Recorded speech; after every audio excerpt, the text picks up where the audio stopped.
अहिले सबैको मनमा एउटै प्रश्न छ 2026 को ब्यालन डोर विनर को चाहिँ बन्न सक्ला त।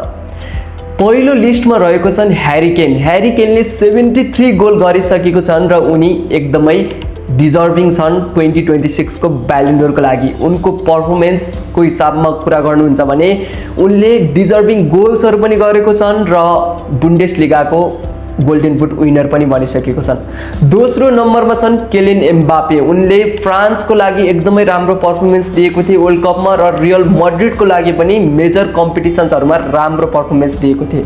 र थर्ड नम्बरमा छन् लमिन यमाल। लमिन यमाल 2026 को वर्ल्ड कप विनर बनिसकेको छन् स्पेनको लागि र यति मात्र नभएर उनी बार्सिलोनाको लागि एकदमै भाइटल प्लेयर थिए र इम्पोर्टेन्ट प्लेयर थिए। त्यसैगरी अरु प्लेयर्सहरु पनि रहेको छन् लिस्टमा। अर्लिङ हाल्यान्ड, लियोनल मेसी र रोड्री जस्ता खेलाडीहरू रहेको छन् जसले एकदमै राम्रो पर्फर्मेन्स दिएको छन् वर्ल्ड कपमा पनि र आफ्नो क्लबबाट पनि।